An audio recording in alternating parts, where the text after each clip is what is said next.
ஆதியாகமம் அதிகாரம் 22. இந்த காரியங்கள் நடந்த பின்பு தேவன் ஆபிரகாமை சோதித்தார். எப்படியெனில், அவர் அவனை நோக்கி, ஆபிரகாமே என்றார். அவன், இதோ அடியேன் என்றான். அப்பொழுது அவர், உன் புத்திரனும் உன் ஏகசுதனும் உன் நேசகுமாரனுமாகிய ஈசாக்கை நீ இப்பொழுது அழைத்து கொண்டு மோரியா தேசத்துக்கு போய், அங்கே நான் உனக்கு குறிக்கும் மலைகள் ஒன்றின் மேல் அவனை தகன பலியாக பலியிடு என்றார். ஆபிரகாம் அதிகாலையில் எழுந்து தன் கழுதையின் மேல் சேணங்கட்டி தன் வேலைக்காரரில் 2 பேரையும் தன் குமாரன் ஈசாக்கையும் கூட்டிக் கொண்டு தகன பலிக்கு கட்டைகளையும் பிளந்து கொண்டு தேவன் தனக்கு குறித்த இடத்துக்கு புறப்பட்டு போனான். 3ஆம் நாளில் ஆபிரகாம் தன் கண்களை ஏறெடுத்து பார்த்து தூரத்தில் அந்த இடத்தை கண்டான். அப்பொழுது ஆபிரகாம் தன் வேலைக்காரரை நோக்கி, நீங்கள் கழுதையை நிறுத்தி இங்கே காத்திருங்கள், நானும் பிள்ளையாண்டானும் அவ்விடம் மட்டும் போய் தொழுது கொண்டு உங்களிடத்துக்கு திரும்பி வருவோம் என்றான். ஆபிரகாம் தகன பலிக்கு கட்டைகளை எடுத்து தன் குமாரனாகிய ஈசாக்கின் மேல் வைத்து தன் கையிலே நெருப்பையும் கத்தியையும் எடுத்துக்கொண்டான். இருவரும் கூடி போனார்கள். அப்பொழுது ஈசாக்கு தன் தகப்பனாகிய ஆபிரகாமை நோக்கி, என் தகப்பனே என்றான். அதற்கு அவன், என் மகனே, இதோ இருக்கிறேன் என்றான். அப்பொழுது அவன், இதோ நெருப்பும் கட்டையும் இருக்கிறது, தகன பலிக்கு ஆட்டுக்குட்டி எங்கே என்றான். அதற்கு ஆபிரகாம், என் மகனே, தேவன் தமக்கு தகன பலிக்கான ஆட்டுக்குட்டியை பார்த்து கொள்வார் என்றான். அப்புறம் இருவரும் கூடி போய் தேவன் அவனுக்கு சொல்லியிருந்த இடத்துக்கு வந்தார்கள். அங்கே ஆபிரகாம் ஒரு பலிபீடத்தை உண்டாக்கி கட்டைகளை அடுக்கி தன் குமாரனாகிய ஈசாக்கை கட்டி அந்த பலிபீடத்தில் அடுக்கிய கட்டைகளின் மேல் அவனை கிடத்தினான். பின்பு ஆபிரகாம் தன் குமாரனை வெட்டும்படிக்கு தன் கையை நீட்டி கத்தியை எடுத்தான்.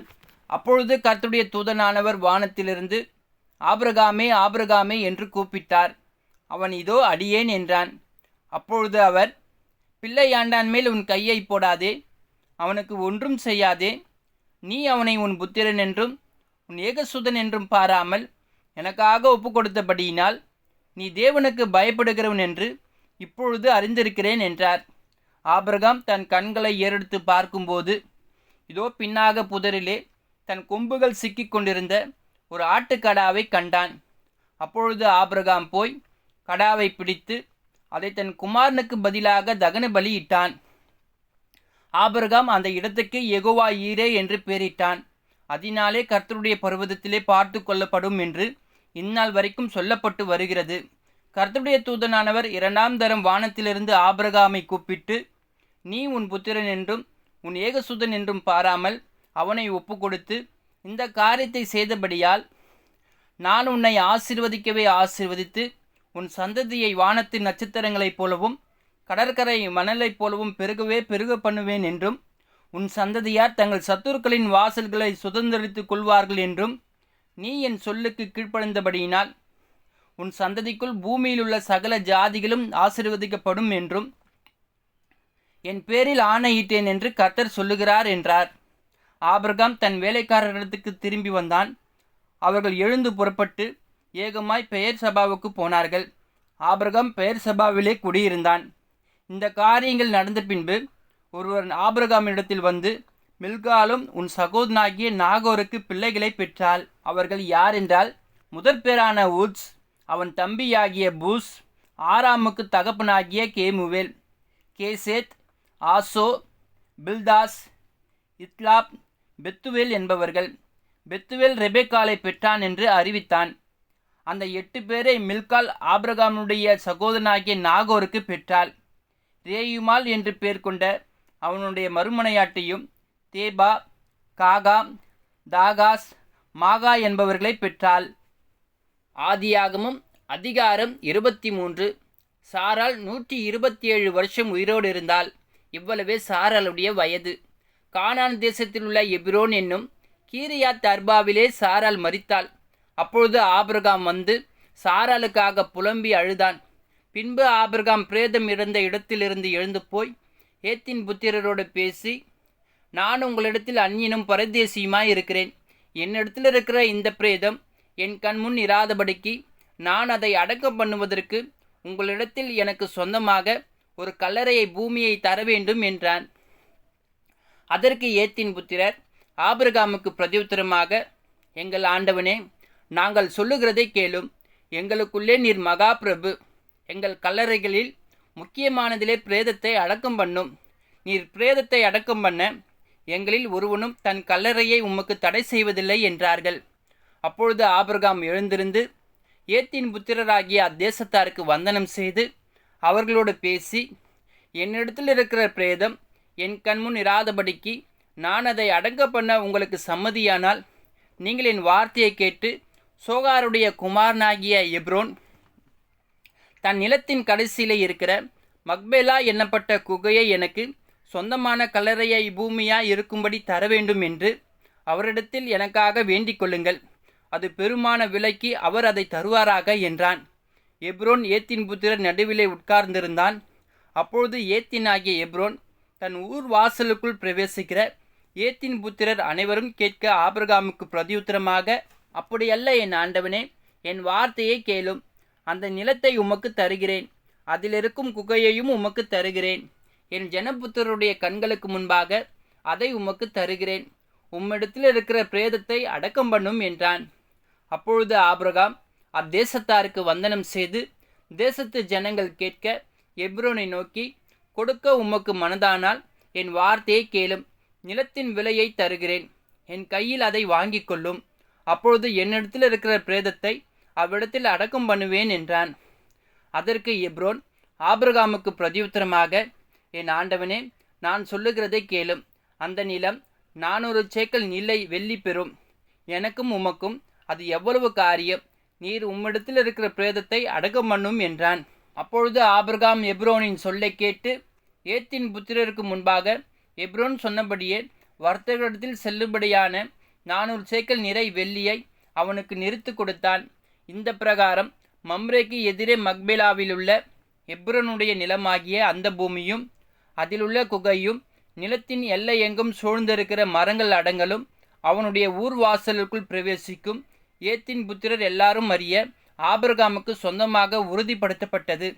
அதற்கு பின் ஆபிரகாம் தன் மனைவியாகிய சாராளை கானான் தேசத்தில் எப்ரோன் ஊர் பூமியான மம்ரேக்கு எதிரே இருக்கிற மக்பேலா என்னும் நிலத்தின் குகையிலே அடக்கம் பண்ணினான். இப்படி ஏத்தின் புத்திரர் கையில் கொல்லப்பட்ட அந்த நிலமும் அதிலுள்ள குகையும் ஆபிரகாமுக்கு சொந்த கல்லறை பூமியாக உறுதிப்படுத்தப்பட்டது. ஆதியாகமம் அதிகாரம் 24. ஆபிரகாம் வயது சென்று முதிர்ந்தவனானான். கர்த்தர் ஆபிரகாமை சகல காரியங்களிலும் ஆசீர்வதித்து வந்தார். அப்பொழுது ஆபிரகாம் தன் வீட்டில் உள்ளவர்களில் வயதில் மூத்தவனும் தனக்கு உண்டான எல்லாவற்றிற்கும் அதிகாரியுமாகிய தன் ஊழியக்காரனை நோக்கி, நான் குடியிருக்கிற கானானியருடைய குமாரத்திகளில் நீ என் குமாரனுக்கு பெண் கொள்ளாமல் நீ என் தேசத்துக்கும் என் இனத்தாரிடத்துக்கும் போய் என் குமாரனுமாகிய ஈசாக்குக்கு பெண் கொள்வேன் என்று வானத்துக்கு தேவனும் பூமிக்கு தேவனுமாகிய கர்த்தர் பேரில் எனக்கு ஆணையிட்டு கொடுக்கும்படிக்கு நீ உன் கையை என் தொடையின் கீழ் வை என்றான். அதற்கு அந்த ஊழியக்காரன், அவ்விடத்து பெண் என் பின்னே இந்த தேசத்துக்கு வர மனதில்லாதிருந்தால் நீர் விட்டு வந்த தேசத்திற்குத்தானே உம்முடைய குமாரனை மறுபடியும் அழைத்து போக வேண்டுமோ என்று கேட்டான். அதற்கு ஆபிரகாம், நீ என் குமாரனை மறுபடியும் அங்கே அழைத்து கொண்டு போகாதபடிக்கு எச்சரிக்கையாயிரு.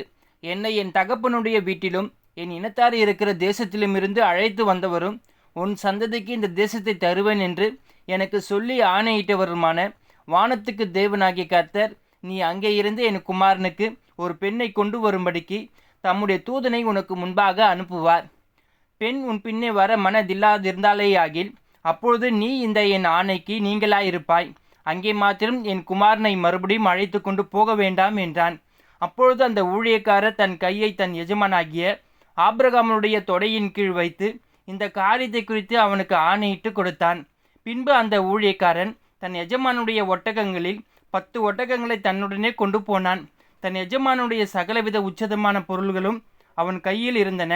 அவன் எழுந்து புறப்பட்டு போய் மெசொபொத்தாமியாவிலே நாகோருடைய ஊரில் சேர்ந்து ஊருக்கு புறம்பே ஒரு தண்ணீர் துறவண்டையிலே தண்ணீர் முள்ள ஸ்திரீகள் புறப்படுகிற சாயங்கால வேளையிலே ஒட்டகங்களை மடக்கி தனக்குள்ளே சொல்லி கொண்டது என்னவென்றால், என் எஜமானாகிய ஆபிரகாமுக்கு தேவனாய் இருக்கிற கர்த்தாவே, இன்றைக்கு நீர் எனக்கு காரியம் சித்திக்க பண்ணி என் எஜமானாகிய ஆபிரகாமுக்கு தயவு செய்தருளும். இதோ நான் இந்த தண்ணீர் துறவண்டையிலே நிற்கிறேன். இந்த ஊராருடைய பெண்கள் தண்ணீர் முள்ள புறப்பட்டு வருவார்களே, நான் குடிக்க உன் குடத்தை சாய்க்க வேண்டும் என்று நான் சொல்லும்போது குடி என்றும் உன் ஒட்டகங்களும் குடிக்கும்படி வார்ப்பேன் என்றும் சொல்லும் பெண் எவளோ அவளே நீர் உம்முடைய ஊழியக்காரராகிய ஈசாக்குக்கு நியமித்தவளாய் இருக்கவும் என் எஜமானுக்கு அனுக்கிரகம் செய்திரென்று நான் அதனாலே அறியவும் செய்தருளும் என்றான். அவன் இப்படி சொல்லி முடிக்கும் முன்னே இதோ ஆபிரகாமுடைய சகோதரனாகிய நாகோரின் மனைவி மில்காளுடைய குமாரனாய் இருக்கிற பெத்துவேலுக்கு பிறந்த ரெபெக்காள் குடத்தை தோல் மேல் வைத்து கொண்டு புறப்பட்டு வந்தாள். அந்த பெண் மகா ரூபவதியும் புருஷனை அறியாத கன்னியுமாய் இருந்தாள். அவள் துறவில் இறங்கி தன் குடத்தை நிரப்பிக் கொண்டு ஏறி வந்தாள். அப்பொழுது அந்த ஊழியக்காரன் அவளுக்கு எதிர்கொண்டோடி உன் குடத்தில் இருக்கிற தண்ணீரில் கொஞ்சம் குடிக்க தர வேண்டும் என்றான். அதற்கு அவள் குடியும் என் ஆண்டவனே என்று சீக்கிரமாய் குடத்தை தன் கையில் இறக்கி கொண்டு அவனுக்கு குடிக்க கொடுத்தாள். கொடுத்த பின் உம்முடைய ஒட்டகங்களும் குடித்து தீரும் மட்டும் அவைகளுக்கும் உண்டு வார்ப்பேன் என்று சொல்லி சீக்கிரமாய் தன் குடத்து தண்ணீரை தொட்டியிலே ஊற்றிவிட்டு இன்னும் உண்டு வர துறவண்டையிலே ஓடி அவனுடைய ஒட்டகங்களுக்கெல்லாம் உண்டு வார்த்தாள். அந்த மனிதன் அவளை குறித்து ஆச்சரியப்பட்டு கர்த்தர் தன் பிரயாணத்தை வாய்க்க பண்ணினாரோ இல்லையோ என்று அறியும் பொருட்டு மௌனமாய் இருந்தான். ஒட்டகங்கள் குடித்து தீர்ந்த பின் அந்த மனிதன் 1/2 சேக்கல் எடையுள்ள பொற்காதனியையும் அவள் கைகளுக்கு 10 சேக்கல் எடை பொன்னுள்ள 2 கடகங்களையும் எடுத்து கொடுத்து, நீ யாருடைய மகள் எனக்கு சொல்ல வேண்டும், நாங்கள் உன் தகப்பன் வீட்டில் தங்க இடம் உண்டா என்றான். அதற்கு அவள், நான் நாகோருக்கு மில்காள் பெற்ற குமாரனாகிய பெத்துவேலின் மகள் என்று சொன்னதுமன்றி எங்களிடத்தில் வைக்கோலும் தீவனமும் வேண்டிய மட்டும் இருக்கிறது, தங்க இடமும் உண்டு என்றாள். அவன் தன் சகோதரி தரித்திருந்த அந்த காதனியையும் அவள் கைகளில் போட்டிருந்த கடகங்களையும் பார்த்து, இன்னபடி அந்த மனிதன் என்னோடு பேசினான் என்று தன் சகோதரி ரெபெக்காள் சொன்ன வார்த்தைகளை கேட்ட மாத்திரத்தில் அந்த மனிதனிடத்தில் வந்தான். அவன் துறவு அருகே ஒட்டகங்கள் அண்டையில் நின்று கொண்டிருந்தான். அப்பொழுது அவன், கர்த்தரால் ஆசீர்வதிக்கப்பட்டவரே, உள்ளே வாரும், நீர் வெளியே நிற்பானேன், உமக்கு வீடும் ஒட்டகங்களுக்கு இடமும் ஆயத்தம் பண்ணியிருக்கிறேன் என்றான். அப்பொழுது அந்த மனிதன் வீட்டுக்கு போனான். லாபான் ஒட்டகங்களின் கட்டவிழ்த்து ஒட்டகங்களுக்கு வைக்கோலும் தீவனமும் போட்டு அவனும் அவனோடு வந்தவர்களும் தங்கள் கால்களை கழுவிக்கொள்ள தண்ணீர் கொடுத்தான். பின்பு அவனுக்கு முன்பாக போஜனம் வைக்கப்பட்டது. அப்பொழுது அவன், நான் வந்த காரியத்தை சொல்லும் முன்னே புசிக்க மாட்டேன் என்றான். அதற்கு அவன், சொல்லும் என்றான். அப்பொழுது அவன், நான் ஆபிரகாமுடைய ஊழியக்காரன், கர்த்தர் என் எஜமானை மிகவும் ஆசீர்வதித்திருக்கிறார், அவர் சீமானாய் இருக்கிறார். கர்த்தர் அவருக்கு ஆடு மாடுகளையும் வெள்ளியையும் பொன்னையும் வேலைக்காரரையும் வேலைக்காரிகளையும் ஒட்டகங்களையும் கழுதைகளையும் கொடுத்திருக்கிறார். என் எஜமானுடைய மனைவியாகிய சாரால் முதிர் வயதான போது என் எஜமானுக்கு ஒரு குமாரனை பெற்றாள். அவர் தமக்கு உண்டான யாவையும் அவனுக்கு கொடுத்திருக்கிறார். என் எஜமான் என்னை நோக்கி, நான் குடியிருக்கிற கானான் தேசத்தாருடைய குமாரத்திகளில் நீ என் குமாரனுக்கு பெண் கொள்ளாமல் நீ என் தகப்பன் வீட்டுக்கும் என் இனத்தாரிடத்துக்கும் போய் என் குமாரனுக்கு பெண் கொள்ள வேண்டும் என்று ஆணையிட்டு கொடுக்கும்படி சொன்னார். அப்பொழுது நான் என் எஜமானை நோக்கி, ஒருவேளை அந்த பெண் என் பின்னே வராதே போனாலோ என்று கேட்டதற்கு அவர், நான் வழிபடும் கர்த்தர் உன்னோடு தம்முடைய தூதனை அனுப்பி உன் பிரயாணத்தை வாய்க்க பண்ணுவார். என் இனத்தாரிடத்திலும் என் தகப்பன் வீட்டிலும் நீ என் குமாரனுக்கு பெண் கொள்ளுவாய். நீ என் இனத்தாரிடத்துக்கு போனால் என் ஆணைக்கு நீங்களாய் இருப்பாய். அவர்கள் உனக்கு பெண் கொடாமற் போனாலும் நீ என் ஆணைக்கு நீங்களாய் இருப்பாய் என்றார். அப்படியே நான் இன்று துறவண்டையிலே வந்து, என் எஜமானாகிய ஆபிரகாமின் தேவனாகிய கர்த்தரே, என் பிரயாணத்தை நீர் இப்பொழுது வாய்க்க பண்ணுவீரானால், இதோ நான் தண்ணீர் துறவண்டையிலே நிற்கிறேன். தண்ணீர் மொல்ல வரப்போகிற கன்னியை நான் நோக்கி, உன் குடத்தில் இருக்கிற தண்ணீரில் கொஞ்சம் எனக்கு குடிக்க தர வேண்டும் என்று நான் கேட்கும்போது, நீ குடி என்றும் உன் ஒட்டகங்களுக்கும் உண்டு வார்ப்பேன் என்றும் சொல்லும் பெண்ணே, கர்த்தர் என் எஜமானுடைய குமாரனுக்கு நியமித்த ஸ்திரீயாக வேண்டும் என்றேன். நான் இதை என் இருதயத்தில் சொல்லி முடிக்கும் முன்னே இதோ ரெபெக்காள் தன் குடத்தை தோல் மேல் வைத்து கொண்டு புறப்பட்டு வந்து துறவில் இறங்கி போய் தண்ணீர் மொண்டாள். அப்பொழுது நான், எனக்கு குடிக்க தர வேண்டும் என்றேன். அவள் சீக்கிரமாய் தன் தோல் மேல் இருந்த குடத்தை இறக்கி, குடியும், உம்முடைய ஒட்டகங்களுக்கும் வார்ப்பேன் என்றாள். நான் குடித்தேன், ஒட்டகங்களுக்கும் வார்த்தாள். அப்பொழுது, நீ யாருடைய மகள் என்று அவளை கேட்டேன். அதற்கு அவள், நான் மில்காள் நாகோருக்கு பெற்ற குமாரனாகிய பெத்துவேலின் மகள் என்றாள். அப்பொழுது அவளுக்கு காதனியையும் அவள் கைகளிலே கடகங்களையும் போட்டு தலை குனிந்து கர்த்தரை பணிந்து கொண்டு, நான் என் எஜமானுடைய சகோதரன் குமாரத்தியை அவர் குமாரனுக்கு கொள்ள என்னை நேர் வழியாய் நடத்தி வந்த என் எஜமானாகிய ஆபிரகாமின் தேவனாயிருக்கிற கர்த்தரை ஸ்தோத்திரித்தேன்.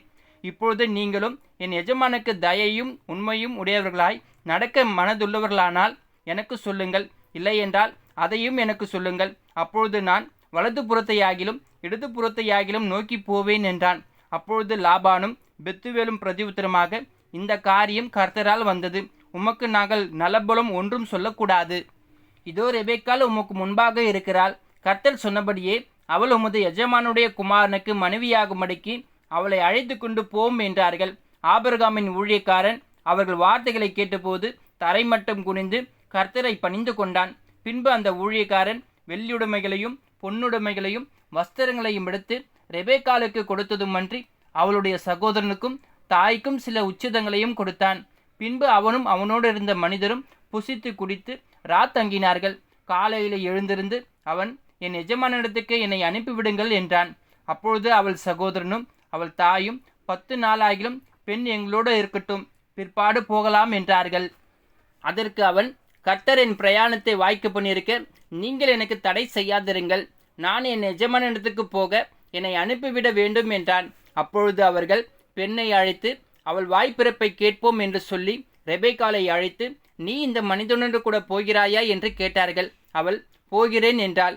அப்படியே அவர்கள் தங்கள் சகோதரியாகிய ரெபெக்காளையும் அவள் தாதியையும் ஆபிரகாமின் ஊழியக்காரனையும் அவன் மனிதனையும் அனுப்புவித்து ரெபெக்காளை வாழ்த்தி, எங்கள் சகோதரியே, நீ கொடாகொடியாய் பெருகுவாயாக, உன் சந்ததியார் தங்கள் பகைஞருடைய வாசல்களை சுதந்திரித்துக் கொள்வார்களாக என்று ஆசிர்வதித்தார்கள்.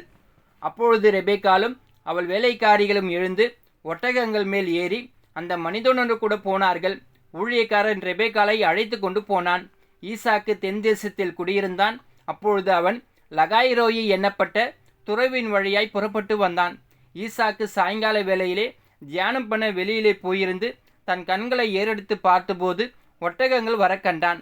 ரெபெக்காளும் தன் கண்களை ஏறெடுத்து ஈசாக்கை கண்டபோது ஊழியக்காரனை நோக்கி, அங்கே வெளியிலே நமக்கு எதிராக நடந்து வருகிற அந்த மனிதன் யார் என்று கேட்டாள். அவர்தான் என் எஜமான் என்று ஊழியக்காரன் சொன்னான். அப்பொழுது அவள் ஒட்டகத்தை விட்டு இறங்கி முக்காடிட்டு கொண்டாள். ஊழியக்காரன் தான் செய்த சகல காரியங்களையும் ஈசாக்குக்கு விவரித்து சொன்னான். அப்பொழுது ஈசாக்கு ரெபெக்காளை தன் தாய் சாராளுடைய கூடாரத்துக்கு அழைத்து கொண்டு போய் அவளை தனக்கு மனைவியாக்கி கொண்டு அவளை நேசித்தான். ஈசாக்கு தன் தாய்க்காக கொண்டிருந்த துக்கம் நீங்கி ஆறுதல் அடைந்தான்.